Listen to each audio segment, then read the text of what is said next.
هنعمل النهاردة بيتزا القنبلة أو تورتة البيتزا اللي في ناس كتير جدا بتفضلها إنها تعملها في أعياد الميلاد أو تجيبها تحتفل بيها، وخصوصا الناس اللي مبتفضلش الحلويات بتبقى مناسبة جدا في المناسبات والأعياد الميلاد.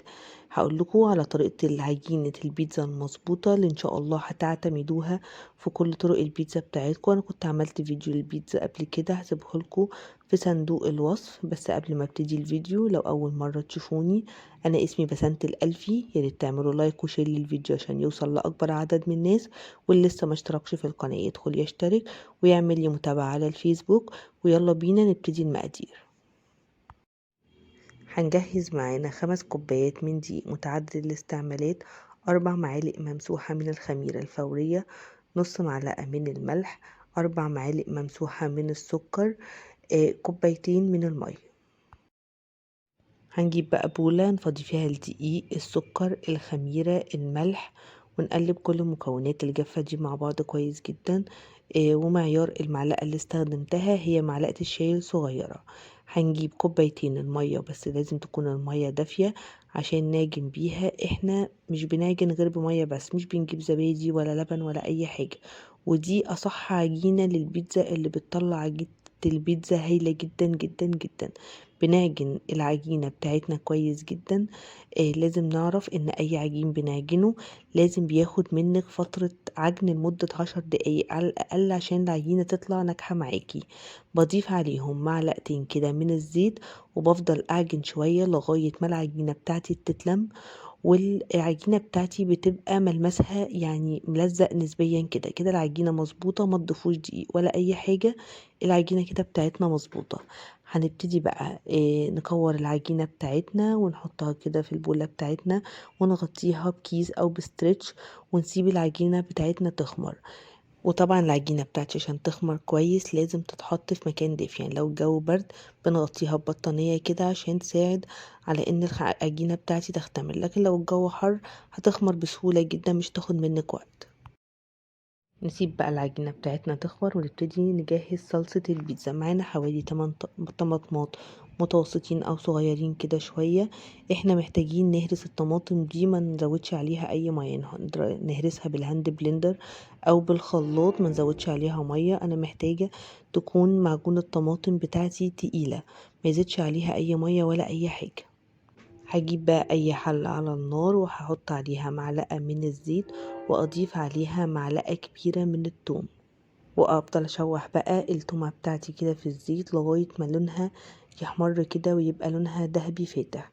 في الحالة دي هبتدي انزل عليها معجون الطماطم بتاعي اللي مش هصفيه من القشر ولا بالبذر ولا اي حاجة، هنزله زي ما هو كده.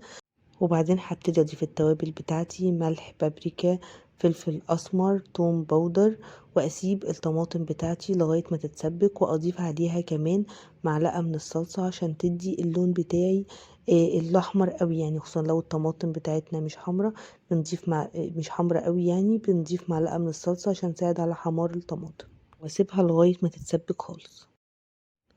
نبص بقى على العجينة بتاعتنا، ما شاء الله خمرت وبقت جميلة جدا جدا. زي ما انتم شايفين العجينة بعد ما خمرت هي ما زالت ملزقة، العجينة كده مظبوطة جدا جدا، مش محتاجة ان انتي تزودي عليها دقيق، كده هيطلع العجينة بتاعتك طرية جدا بتاعت البيتزا. هنبتدي بقى نهبط العجينة بتاعتنا ونرش كده، نخلي دايما جنبنا طبق فيه دقيق، نرش رشة دقيق على الرخامة عشان نقدر، وننزل عليها العجينة بتاعتنا عشان نقدر نتعامل مع العجينة ونقدر نشكلها زي ما احنا عايزين، عشان ما تبقاش ملزقة في ايدينا. احنا مجرد ان احنا يعني بنغلف العجينة بتاعتنا بدقيق خارجي بس، ما بندخلش الدقيق جوه العجينة. ابتدي بقى ان انا اقسم العجينة بتاعتي، الكمية دي او ال5 كوبايات هيقسمنا العجينة ل6 كور. انا محتاجة منهم 5 كور يعني قد بعض، وكورة حجمها كبير شوية، وهقول لكم الكورة اللي حجمها كبير دي هنعمل بيها ايه. انا قلت لكم زي ما قلت لكم ان انا محتاجة طبق فيه دقيق جنبي، ببتدي ان انا الم العجينة بتاعتي واكورها على تحت كده زي ما احنا شايفين، وبنزلها في طبق الدقيق بتاعي، وببتدي ان انا اغلف العجينة او كرة العجينة بتاعتي بالدقيق، علشان احنا هنسيب العجينة ترتاح شوية، فلما نسيبها نرتاح ما تلزقش قوي مننا، ونقدر ان احنا نمسكها ونتعامل معاها. انا كده خلصت كمية العجينة بتاعتي وكورتها كلها. بسيب بقى العجينة بتاعتي ترتاح لمدة 10 دقايق او ربع ساعة على الاقل، عشان اقدر ان انا افردها كويس. يعني احنا لو ما سيبناش الكور بتاعتنا ترتاح، لما نيجي نفرد العجينة بتاعتنا هتلم معانا، لكن لازم ترتاح عشان تقدري ان انتي تفردي العجينة بتاعتك بمنتهى السهولة وما تلمش. هنجيب بقى طبق الدقيق بتاعنا، وبرضه هنرش على الرخامة بتاعتنا شوية دقيق كده، ونبتدي نفرش العجينة بتاعتنا. زي ما انتم شايفين هي ارتاحت فبتتفرد بسهولة. وبعد ما بفردها بالنشابة بتاعتي، ببتدي كده اجيبها زي الفطاطري يمين وشمال. هي بتبقى ماسكة نفسها، ما تقلقيش مش هتقطع منك ولا اي حاجة. وبتبتدي تفرديها على الصينية بتاعتك اللي انت هتستخدميها. طبعا انا بفضل قوي سوى البيتزا بالشكل ده. يعني انا بفردها الاول فرد خارجي زي ما بنروح نشتريها من اي مكان او من اي مطعم بيتزا. هو مش بيفرد البيتزا في الصينيه، لا هو زي ما انتم شايفين بيفرد العجينه بره، وبعدين بيحطها في صاج او في صينيه او اي حاجه علشان تستوي. انا كده فردت الكوره، اكبر كوره فيهم، وسبتها على جنب.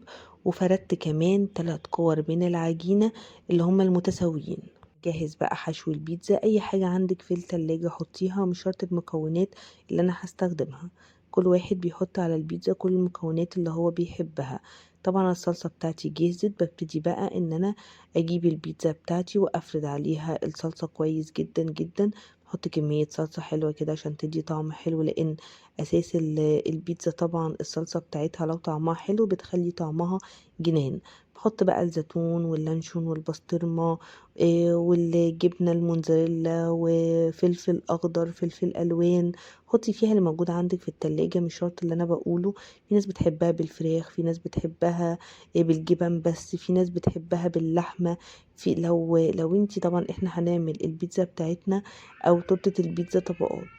فلو حابة ان انتي تعملي كل طبقة فيهم في حشوة مختلفة، اعملي، مفيش اي مشكلة خالص. يعني اعملي اللي تحبيه واللي يريحك واللي ولادك بيحبوه في البيت.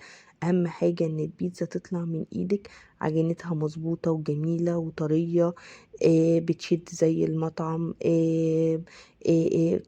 طعم الصلصة بتاعتك كويس، لكن الحشو ده بيبقى حسب الرغبة. انا كده جهزت 3 بيتزات بحجم متساوي. يعني انا فردت 3 عجين بحجم متساوي. انا طبعا العجين بتاعنا عمل لنا 6 كور. عملنا كورة كبيرة هقول لكم هنعمل بيها ايه دلوقتي، و5 كور تانيين. انا عملت منهم 3 كور طبقات، وهركن كده كورتين حبيتهم في التلاجة ابقى اعملهم يوم تاني. لو حابة تزودي الطبقات مفيش اي مشكلة خالص، بس انا مش بحبها اكتر من 3 طبقات. انا سويت البيتزا بتاعتي. احنا بنحطها على ظهر صينية زي ما انتم شايفين.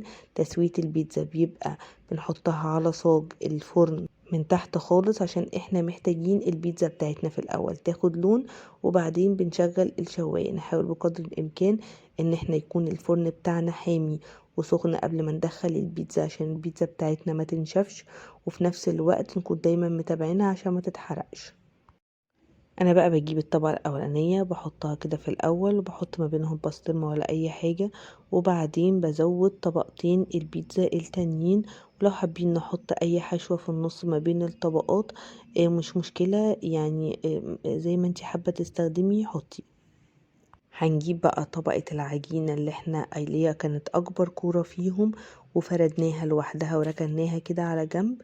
هنجيبها هي اللي هنحطها على وش البيتزا. طبعا كل الطبقات بتاعتنا مستوية كويس في الأول في الفرن، لكن العجينة الأخرانية دي هي عبارة عن العجين، لأن دي اللي هتلم طبقات البيتزا بتاعتنا كلها. هنزين بقى الوش النهائي بتاعة البيتزا بتاعتنا اللي هيدي الشكل الجمالي. هنحط جبنة، هنحط زيتون، هنحط فلفل ألوان.